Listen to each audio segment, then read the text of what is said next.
খোটা ঠিক নয়, একরকম হাপিত্যেস। এ এক রোজকার রুটিন। সায়কের এখন গা সওয়া হয়ে গেছে। শরীরের নরম অংশে কড়া পড়লে যেমন সে জায়গায় আঘাত লাগলেও তেমন কষ্টকর অনুভূতি হয় না, এও তেমন।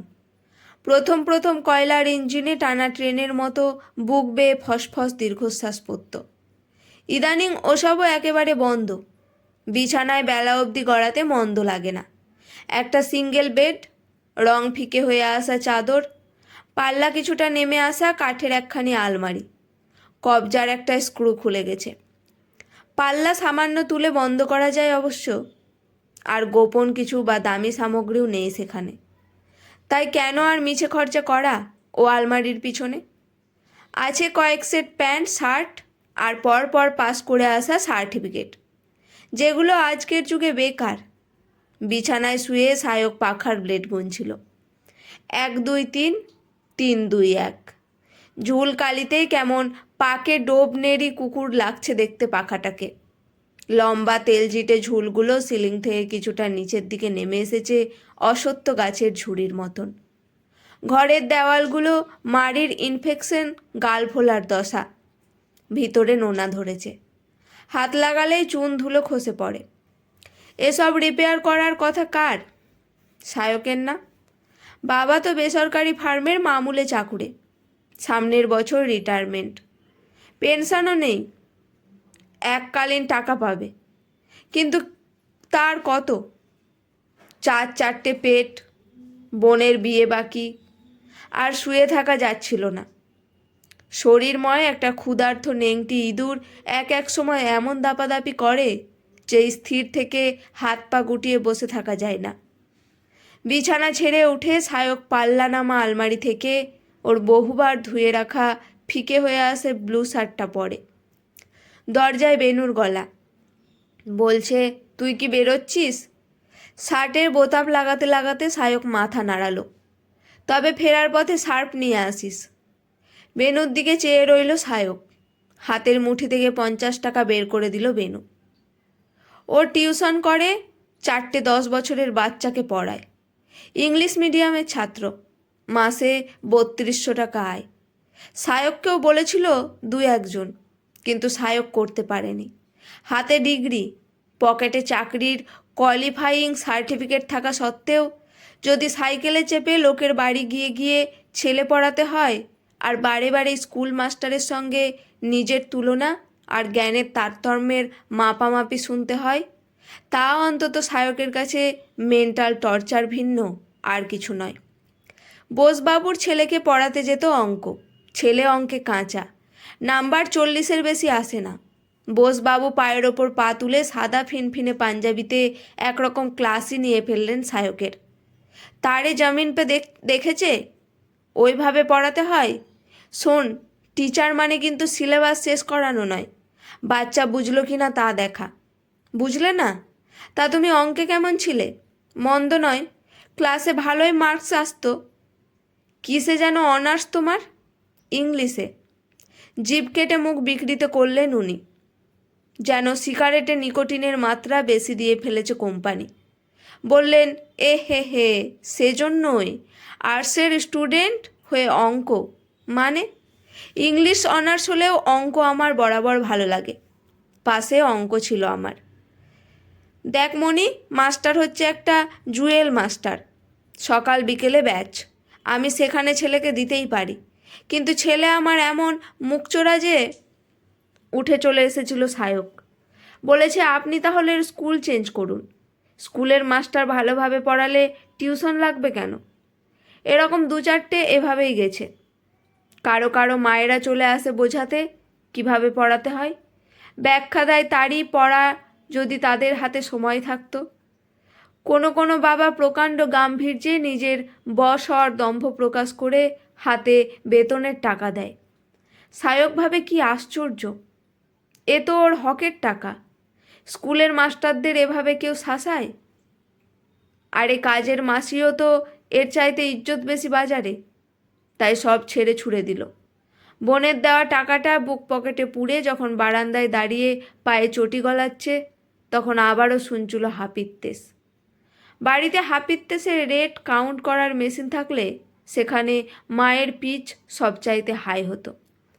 পাশের বাড়ির মঞ্জু কাকিমাকে বলছেন মা, আর বলো কেন, ছেলের দ্বারা কিচ্ছুটি হলো না, মেয়ে তাও 2 পয়সা ঘরে আনে। মঞ্জু কাকিমা বললেন, সায়ক তো ছেলে ভালো, তা কুড়ে নাকি? ওই রকমই এক পদ, এমএ করে বসে আছে, কবে সরকারি চাকরিতে ডাক আসে সেই আশায়। সরকারি চাকরি খুঁটি ছাড়া হয় নাকি? ওকে প্রাইভেটে ট্রাই করতে বলো। ওর অনেক বাহানা, ও সব কিছু পোষায় না। আমার কি, 2 দিন পর চোখ বুঝবো, তখন টের পাবে। আমার বাবলু কিন্তু হেব্বি শেয়ার না, ঠিক প্রাইভেট ব্যাংকে ঢুকে পড়েছে। আজকালকার বাজারে চাকরির অভাব গো, শুধু ট্যালেন্ট আর ট্যাক্সি জানতে হবে। দীর্ঘশ্বাসে মা বলে, সবই কপাল গো, কপাল। বাইরের চাতলাটা রোদে তেতেছিল, বইছিল গরম হাওয়ার হালকা। কে জানি ওই তাপের জন্যই কিনা হলো, সায়কের কেমন চোখ জ্বালা করে উঠল। গেটের বাইরে যখন সবে 2 কদম, তখন পাড়ার শিবু আর যোগেনকে কথা বলতে বলতে যেতে দেখল। শুনল অনিন্দিতার বাবা নাকি হাসপাতালে। ওই খাঁ রোদের চাপকানি সয়ে সায়ক দাঁড়িয়ে রইল স্থির। আজও নামটা মাথার ভেতর মহল কেমন শূন্য করে দেয়।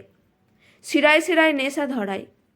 নীতিদীর্ঘ মিষ্টি মুখের মেয়ে, গায়ের রং পাকা পেয়ারা, ত্বক জামরুল মসৃণ, ক্লাস 7-এর প্রেম। শেষ সেদিন দেখা হলো, সেদিনের রূপ যেন ফেটে পড়ে। সারা শরীর দিয়ে স্বর্ণালী আভা, চুলে কালো সাটিন। তার মাঝের মাস 3 কথা বন্ধ ছিল। ওই বলেছিল বাড়ির থেকে সম্বন্ধ দেখছে, আর দেখা করা যাবে না। সায়ক তখনও অহংকারেই ছিল, ভেবেছিল চাকরিটা হয়ে যাবে, তারপর বুঝবে অনিন্দিতা ও কি হারালো। সত্যি কি বোকা ছিল না সায়ক? শেষ যেদিন দেখা হলো সেদিন অনিন্দিতা বলল পরশু বিয়ে, ছেলে ইঞ্জিনিয়ার, নিজেদের ফ্ল্যাট, বলছিল সামনের বছর 4 চাকা কিনবে। সেদিনও আজকের মতন কেন যেন চোখ জ্বালা করছিল সায়কের। আজ তো সায়ক দিব্যি, গাছের ছায়া, বিল্ডিংয়ের ছায়াগুলো ধরে ধরে মোহন মুদির দোকান থেকে সার্ফ কিনে বাড়ি ফিরতে পারত। কিন্তু তা করল না সায়ক। বাস ধরে পৌঁছে গেল হাসপাতালে। দেখে অনিন্দিতা হাও হাও করে কাঁদছে। ওকে দেখে যেন ধরে প্রাণ ফিরে পেল মেয়েটা। ছুটে এসে কী যে বলে চলল, সায়ক কিছুই বুঝতে পারছিল না। ওকে শান্ত করে বলল, আগে শান্ত হও, ঠিকভাবে বলবে তো কি হয়েছে? ব্লাড লাগবে সায়ক, ইমিডিয়েট অপারেশন করতে হবে, ব্রেন হ্যামারেজ কনস্ট্যান্ট হয়ে যাচ্ছে, বাবার হিমোগ্লোবিন লো। আমি কিছু বুঝতে পারছি না, সঙ্গে কেউ নেই, শুধু মা আর আমি। সায়ক ব্লাডের স্যাম্পল নিয়ে ছুটল ব্লাড ব্যাংকে। সেখানে লম্বা লাইন, দূর দূরান্ত থেকে, ভোর রাত্রির থেকে লোকে লাইন দিয়ে দাঁড়িয়ে। 4 ঘন্টা দাঁড়িয়ে রক্তের পাউচ নিয়ে ফিরল। অপারেশন বেশ জটিল, সময় লাগলো 5 ঘন্টার মতো। ভদ্রলোক বেঁচে গেলেন। তারপর থেকে কি যে এক নেশার তীব্র আকর্ষণে সায়ক রোজই ছুটল হসপিটালে। অনিন্দিতার সোনার চুড়ি ছুমছুম, ওর হলুদ শাড়ি কখনো গোলাপি সালোয়ারের খসখস, ওর বাবাকে স্যুপ খাওয়ানো, ডাক্তারের সঙ্গে কথা বলা, সবই দেখত মোহিত হয়ে। টানা 2 সপ্তাহ এভাবে কাটল। তারপর একদিন দেখল কুজো মতন এক মাঝবয়সী ভদ্রলোককে, মাথায় কাঁচা পাকা চুল, মুখে দরকজ ভাব, চোখে চশমা আটা, তাকায় তল চোখে। খুব মোলায়েম স্বরে কথা বলে চলেছে অনিন্দিতার সঙ্গে। খুব একটা কৌতূহলে এগোলো সায়ক। ওর ভুরুর প্রশ্ন পড়ে অনিন্দিতা বলল, আমার হাজবেন্ড সুদীপ্ত গুহ। সায়কের পায়ের তলায় যেন জমি নড়ে গেল। এই লোকটা অনিন্দিতার বর? ওর প্রায় দ্বিগুণ বয়স, তাও প্রেমের বিয়ে তো নয়। ভদ্রলোক হাত জোর করে নমস্কার জানালো। প্রতি নমস্কার ভিন্ন আর কিছু বলতে পারল না সায়ক। ভদ্রলোক বললেন, আর বলবেন না, অফিসে এত আর্জেন্ট মিটিং পড়ে গেল সেদিন যে আর, যা হোক আপনি ছিলেন, কি আর করা। বেরিয়ে আসছিল সায়ক হাসপাতাল থেকে। পিছন থেকে ডাক পেয়ে ফিরে দাঁড়ালো। অনিন্দিতা ছুটতে ছুটতে আসছে, ওর সামনে দাঁড়িয়ে হাঁপাচ্ছে। শ্বাস নিয়ে বলল, সায়ক, সফলতা কাকে বলে জানো? মুহূর্তে সারি বেঁধে দাঁড়িয়ে পড়ল একরাশ বক্তব্যের সিপাই, সেই ছাত্রের বাবা বোসবাবু। বলেছিলেন সফল হতে হলে পরিশ্রমী হতে হয়, বুঝলে? ভাগ্যের দোহাই কাপুরুষে দেয়। সব বাধা পার করার শক্তি থাকা চাই। মা বলেছিল সফল হতে হলে জেদ থাকতে হয়। আমি করবই, আমি পারবই, এরকম একটা মনোভাব। বাবা এখনো বলে সফলতা আর বিফলতার মাঝের সম্বন্ধ ঠিক সম্ভব আর অসম্ভবের মাঝের সম্পর্কের মতনই খাঁটি। স্কুলের পড়ার স্যার বলতেন failure is the pillar of success. আর পাড়ার মঞ্জু কাকিমা বলে মেরিট থাকলে মানে ট্যালেন্টেড ছেলে মেয়েরা কেউ বসে থাকে না, তারা সাকসেসফুল হয়। এত ব্যাখ্যার পর আবার সীতার অগ্নি পরীক্ষার মতন বুঝি অনিন্দিতাকেও বোঝাতে হবে সফলতার সংজ্ঞা। হেসে বলল, জানলে তো আজ নিজেই সফল হতাম। সায়ক, আজ আমি বলছি আমার জীবনে দেখা সফল ব্যক্তি যদি কেউ থাকে তা তুমি। ফিক করে হেসে সায়ক বলল, বেকার ছেলেরা ছুটোছুটি করে রক্ত ঠক্ত জোগাড় করেই দেয়, ওতে অত সেন্টিমেন্টাল হওয়ার কিছু নেই। আসি। হাঁটা দিল সায়ক। কাপা গলায় আবারও ডাকলো অনিন্দিতা। বলল, সায়ক, অফিসের আর্জেন্ট মিটিং কি আরও জীবনের চেয়েও দামি? আমার জীবনসঙ্গী যে নিয়মকানুন মেনে আমায় বিয়ে করলো, সে দিব্যি আর্জেন্ট মিটিংয়ের দোহাই দিয়ে চুপটি করে রইল। আর তুমি, যার সঙ্গে আমার কোনো যোগাযোগ নেই, সে কিনা হত্যা দিলে রক্ত আনার লাইনে। একটা জীবন বাঁচালে তুমি সায়ক, একটা জীবন। আমার মায়ের অবলম্বন, আমার মাথার আশ্রয়। তুমি যদি সফল না হও তবে কি মুঠো মুঠো টাকা রোজগার করা ওই লোকটাকে সফল বলবো, যে সুকৌশলে দায়িত্ব এড়িয়ে যায়? কিছুক্ষণ একভাবে ওর দিকে চেয়ে মাথা নামিয়ে সায়ক বাড়ির দিকে পা বাড়ালো। হাঁটছিল মাথা নিচু করে বটে, কিন্তু বুকের ভিতর মাদল বাজছে। অপদার্থের তকমা পেতে পেতে ক্ষতবিক্ষত বুকটায় বহু শতাব্দী পরে কেউ যেন মহা ঔষধি প্রয়োগ করলো। কতদিন পর শীতল হলো বক্ষ। আজও কেন চোখে জ্বালা করে সায়কের? সফল হওয়ার বুঝি এত সোজা? বাড়ি ফিরে যখন টিভি স্ক্রিনের সামনে বসেছে আর পরের পর প্রকাশিত হচ্ছে স্ক্যাম, চাকরি না পাওয়া আর পাওয়ার মাঝে সূক্ষ্ম সুতোর ওপর হেঁটে চলার খেলা, তখন বেনু এগিয়ে দিল চায়ের কাপটা। বলল, পাড়ায় তো তোর খুব সুনাম হচ্ছে রে দাদা। অনিন্দিতা তোর তো খুব প্রশংসা করছে সবার কাছে। মাকে নাকি বলেছে ওর বরকে বলে তোর একটা চাকরির ব্যবস্থা করবে। করবি তুই? বোনের দিকে একদৃষ্টিতে চেয়ে রইল সায়ক।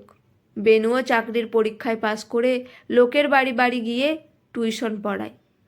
চাকরি হয়তো ওরও জুটবে না, বর জুটলে সে অনিন্দিতার বরের চাইতে আহামরি কিছু তো হবে না। এই তো আমাদের সাধারণ সমাজে সাধারণ মানুষের জীবন, যেখানে স্বপ্ন কেবল রাতের বেলাতেই আসে, বাস্তব অনবরত চোখ রাঙায়। কিন্তু নিজের অধিকারের চাকরির আশা ছেড়ে দিয়ে সেই কি ফিরে যেতে হবে সুপারিশে, যা করে গেছে হাজারো লক্ষে বর্তমান কর্মরত কর্মী? বিকালের সেই যে সফল মানুষ হওয়ার বিক্রম, তবে যে ঝিমিয়ে যাবে। ভেতরের ঝিমিয়ে থাকা আত্মা বাইরের মিছে দর্পের ডঙ্কা আর কতদিন বাজাবে? আজকের গল্পটি এখানেই সমাপ্ত। ভালো লাগলে পাশে থাকবেন। ধন্যবাদ।